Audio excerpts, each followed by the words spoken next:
plenty of hail. It was pretty noisy for a little while, but it only lasted a short period of time, and then, like usual, the sun came out, and it was a very nice day once again.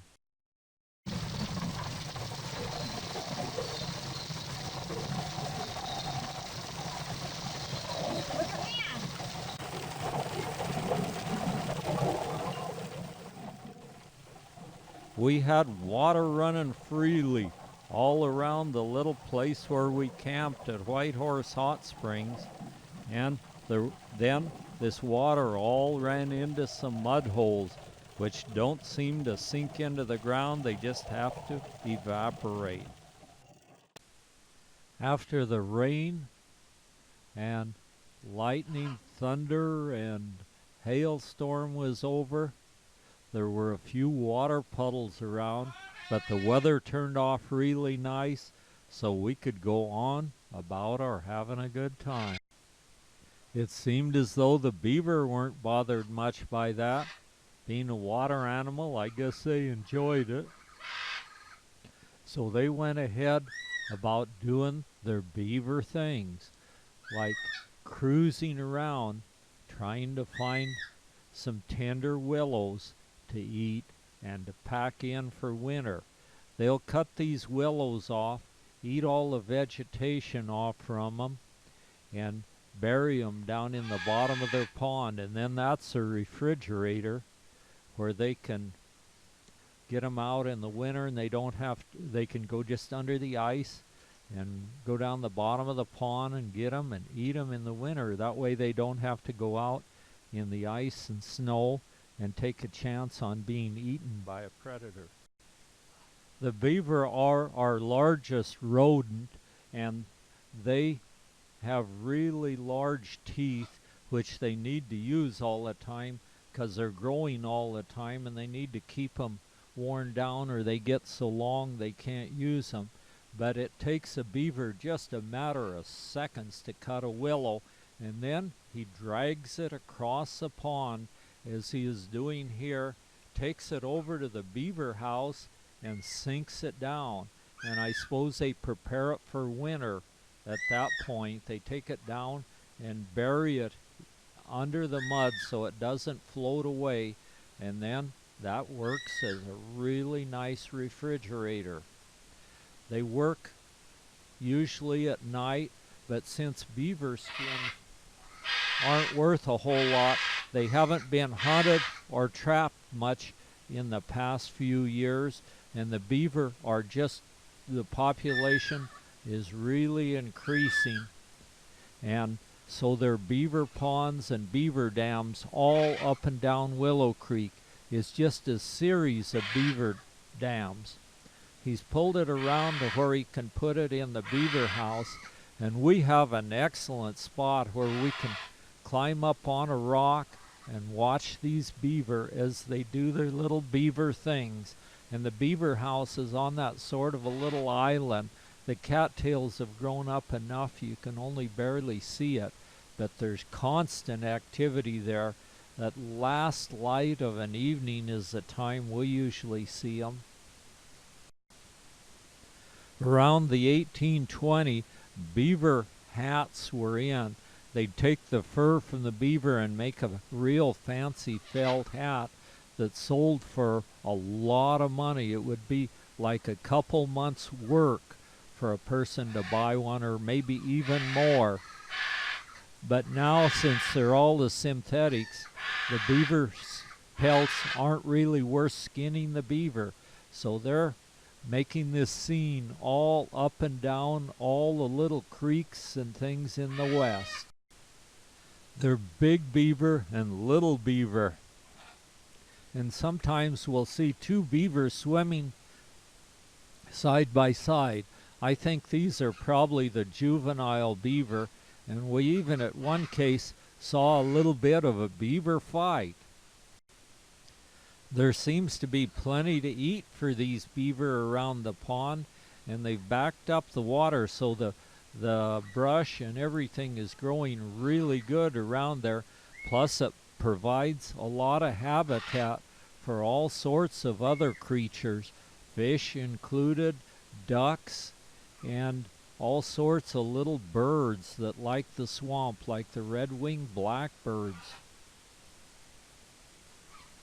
The beaver dive really good, and there were some young ones that whenever we'd talk, they'd hear us talking, and so they would dive, and they'd be down a little while, and then pretty soon they'd come up and we'd see them make a beeline for the beaver house. The next morning we're ready to continue on our adventures, and so we're going to head out and try to find some sunstones today. We'll get the Hondas going and head out.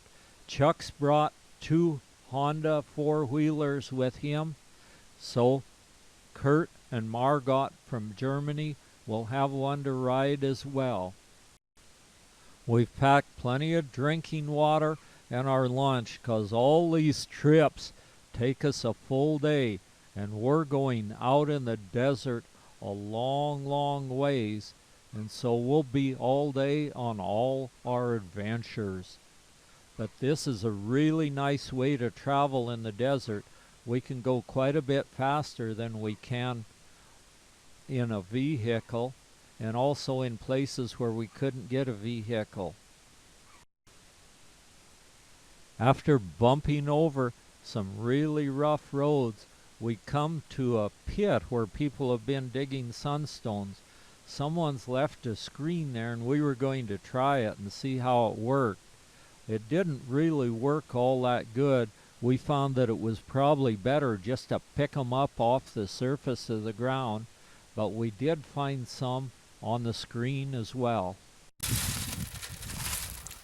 There's a good one right there. See it? There's one right there. There's one right there. Yeah. Look at that one there. Can you hold it in your hand, Stephanie? Yeah. Nice one. The sunstone have become quite popular in recent years. They were not too popular a few years back, but there's one very aggressive mine called the Dust Devil where they're really promoting them, and so we've got connections overseas, so we send them overseas and have them faceted, and they're called the Oregon Diamond or the Oregon Sunstone, and they make really nice necklaces or rings or whatever you'd like to make of them. Kurt's found most of his just on the surface, and he has some really nice ones as well. There's some bigger ones and some smaller ones.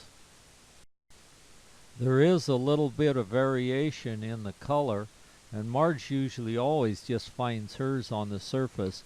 Since that big rain, it's washed the dirt off from them and they're easily found. After the sunstones, we went to an area where there are big agates just laying on the surface of the ground. Then, of course, we had to stop at the Pony Express station and take a look at it. This is a very historical spot, and all that's left are just a little bit of the ruins, but it was a double wall stone building with mud for mortar and mud in between the two walls.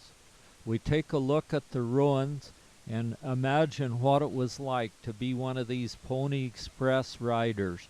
You had to be a really good rider and ride fast. We made a whole day of finding sunstones out at the first, it's called the Denio Sunstone area, and it's 50 miles out of Denio. So the next day we go out to the Borax Lake Sunstone area, which is a few miles out of Borax Lake, and there's supposed to be a different color sunstones. So we're going to look and see what we can find, and we're finding some really nice ones real easy out here because it's a very remote area and not many people get there. So we're finding some really nice colored. They're different colored than the ones at the Denio Sunstone area. So we're finding a good batch of nice sized, really nice colored ones. And in Sunstone, it seems like the colors are the most desirable thing. The clears aren't worth as much as the colored, but we're not selling any of them anyway. We need all we can find, and some of the better ones we'll select and send them overseas to be faceted. We find them in rocks, in the dirt, and just laying on the surface. And even an ant hill, the ants that build the gravel ant hills, they've selected some of the tiny sunstones to decorate their ant hill. Now we're heading back to camp, so we've been out here most of the day again. It seems like we only have time for one trip per day.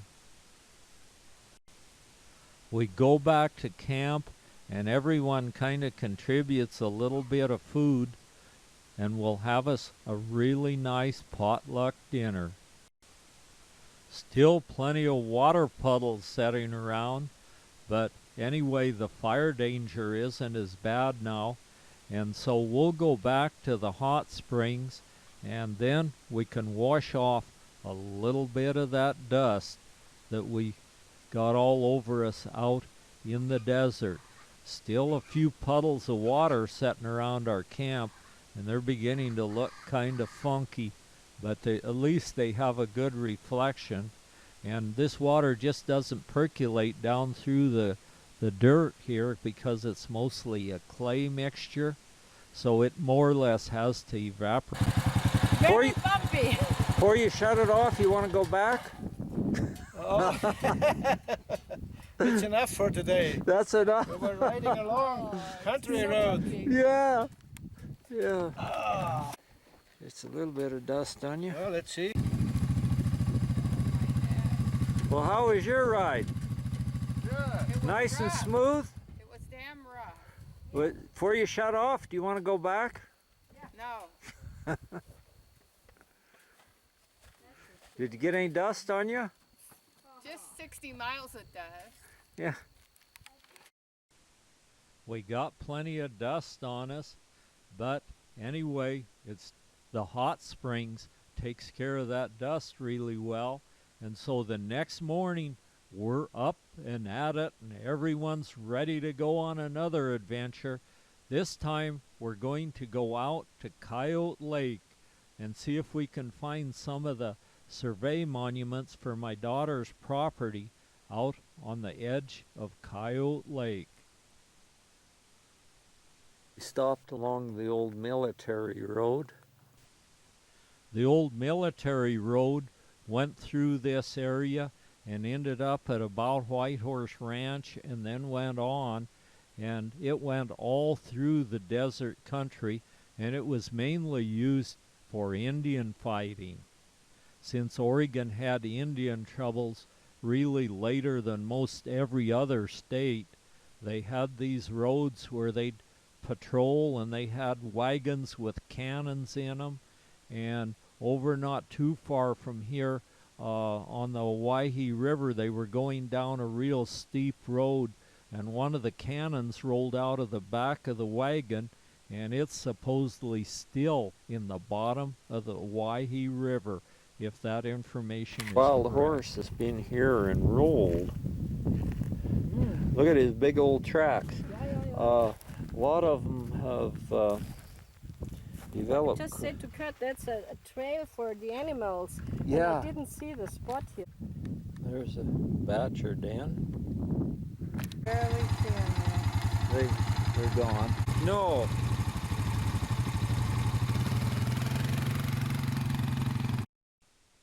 On Coyote Lake, we drove out to take a look at the mysterious moving rock.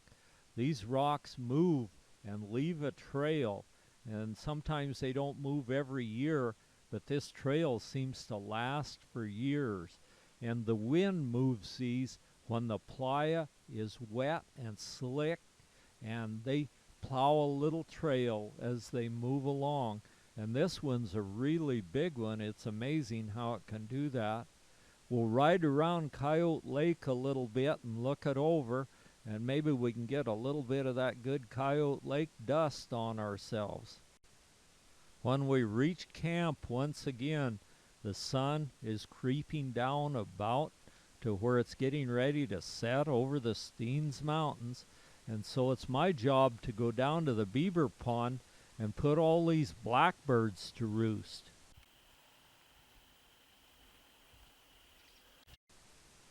Thousands and thousands of red-winged blackbirds fly in, and they hang on the edge of on the side of a cattail reed to roost at night.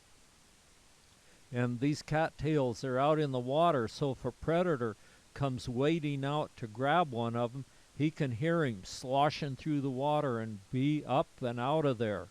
The moon is just a tiny little sliver of moon, but what an awesome sight. With the beavers are coming out now and getting ready to do their beaver job. And these beaver don't have a lazy bone in their body.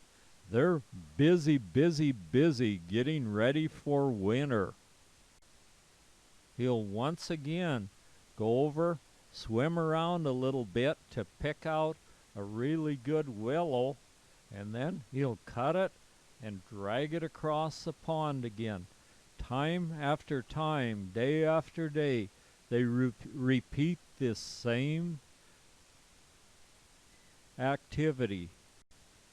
First there'll be one beaver, and then more beaver will join him. It seems to be a family job.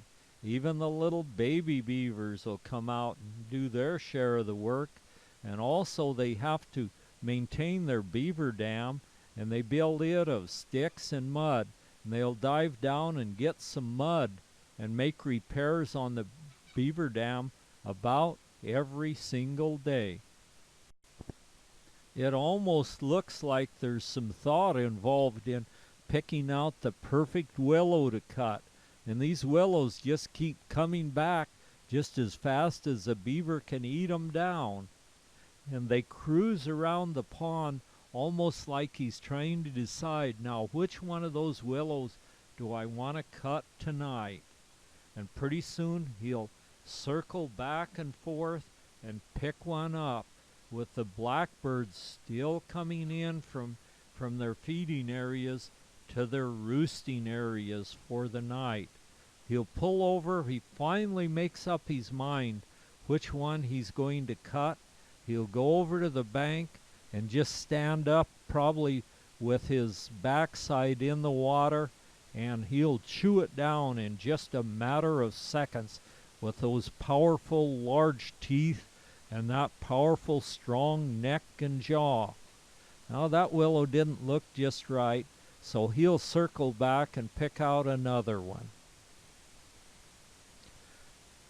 He moves around and around and around, searching for that perfect willow. And they do use some of the cattails to rebuild their beaver house, and also I think they eat these cattails.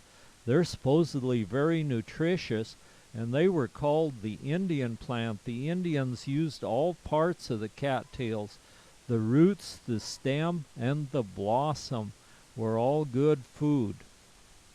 Blossom were all good food. As long as he's cutting down a willow, he just as well take some time figuring out which one he's going to cut. So he'll move in now and maybe cut one if it looks just right to him. Through the cattails and on around he goes. It's just getting harder and harder to make up your mind which one you're going to cut.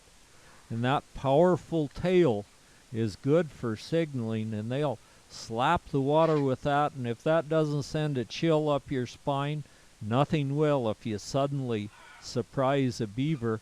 And that not only warns the other beaver, but all the other wildlife in the area, and they can all make good their getaway.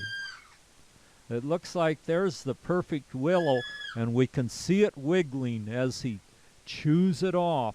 making huge chips, and it won't take him long.